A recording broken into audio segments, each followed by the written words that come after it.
Hi guys, welcome back to my channel. Thanks for being here. We learn German together in a more fun and unconventional way by reading mangas. Please like, subscribe, leave some support, a comment, a question, or whatever you can give. I really appreciate it. This is a one-woman show and a lot of work with the goal to teach you more than just Mr. Miller wants 3 apples and stuff like this. So, let's go!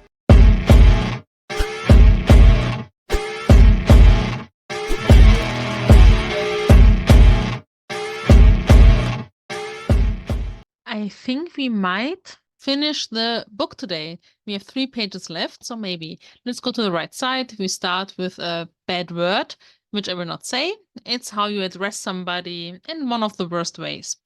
So, hatte is a verb.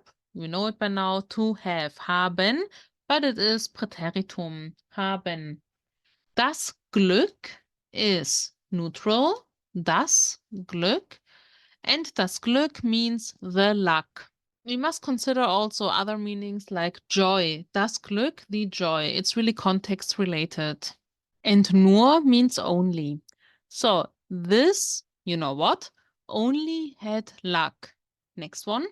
Ich glaube, jetzt ist der richtige Zeitpunkt, um es dir zu sagen, Arissa. Glauben means to believe, but it can also mean to think. It doesn't have to be always religious, like the belief. So I think ist to be, sagen to say. And we have a grammar which is B level, but also A2 plus maybe. It is zu. It is the right time to tell you. So der Zeitpunkt is literally the point of time. It's male, der Punkt. And we have here a dative object, dir. So please remember a pattern if you want, of course, only. Jemandem etwas sagen. To tell somebody something needs a dative object. Richtig is an adjective, means right. So I think now, jetzt, is the right time to tell you. Next one. Hiroshi ist wieder zurück. Wieder means again, zurück means back. The long version of the sentence, in my opinion, would be Hiroshi ist wieder zurückgekommen. He came back. But if you only say it like this, it's completely understandable and often used. He is back, like in English. Niemals. Niemals means never. I think in better English you would say no way. Yeah, but niemals literally without context means never. Es ist wahr. Wahr means, of course, true or real. In our context, it is true. Let's go to the next page. Okay, right side. Er ist seit 3 Tagen auf Bewährung draußen. Die Bewährung means the parole. And auf Bewährung should be together. It's almost often used like this, to be on parole, even in English. So sein, to be. Seit, the preposition seit means since or for, depends on the English sentence. And it needs actually a dative object. 3 Tagen, since 3 days. Draußen means outside. So the whole thing, he is outside on parole for 3 days. Or since 3 days. Next one. Wieso hat er sich noch nicht bei uns gemeldet? Here we have a nice perfect tense. Hat gemeldet. And it's reflective also. Sich melden means to give notice or to contact somebody. It can also mean to raise your hand in class, has many meanings. But she wants to say to contact somebody. Noch nicht means not yet.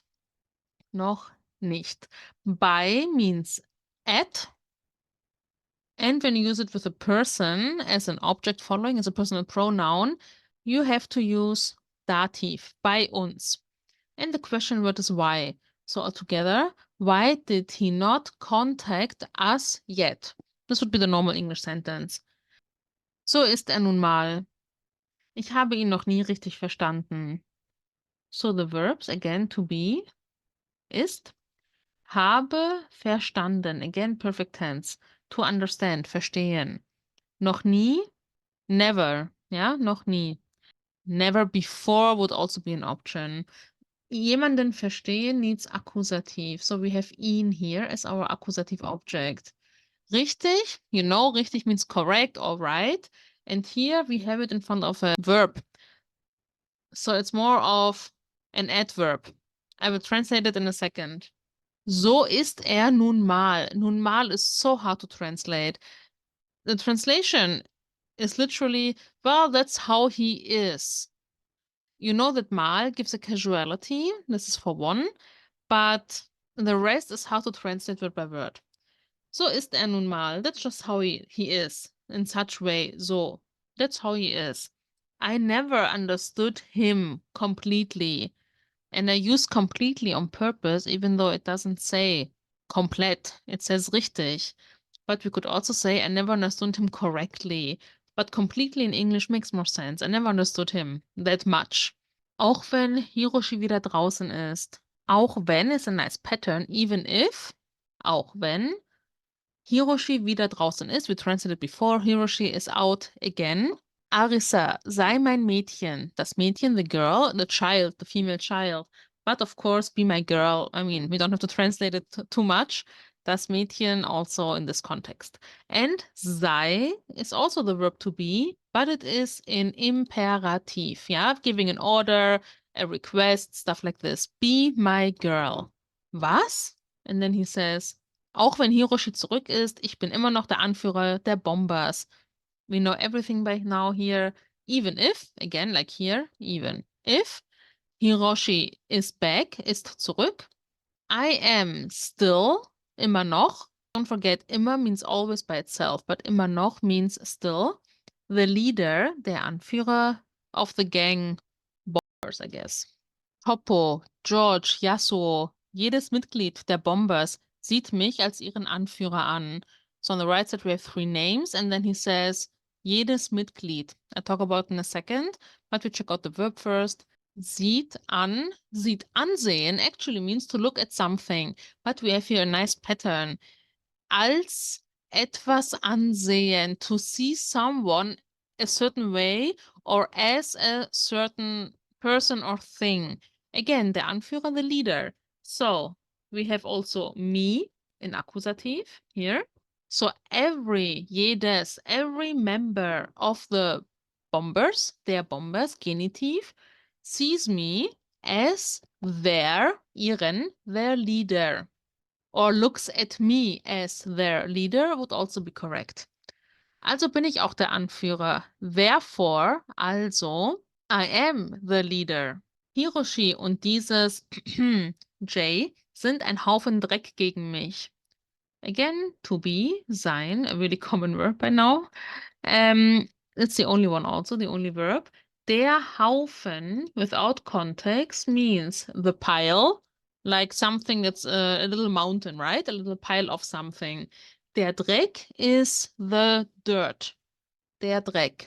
Gegen is a nice preposition, a nice word. Gegen means against. And it needs also, as you can see, accusative. Gegen mich. Accusative. So Hiroshi and that you know what, J, are a pile of dirt against me. Arissa, ich liebe dich. No translation needed, but I still give it to you because I don't know your level. I love you. Ich liebe dich. To love, lieben. And also accusative. If you love somebody, the person receiving the love must be an accusative object. Or I love this movie. Ich liebe diesen Film. Yeah? Doesn't have to be a person. But it has to be accusative. Okay, this is it for today. A little cliffhanger because we couldn't finish it all, but next Friday for sure. And we start the next book. I'm looking forward to it. Thanks for being here, learning with me. I hope it helps you. I find it really, really practical for learning German, for learning conversational German, grammar, everything that is actually needed. Leave your comment, your feedback, your support. I appreciate everything and I wish you a great week. Bye!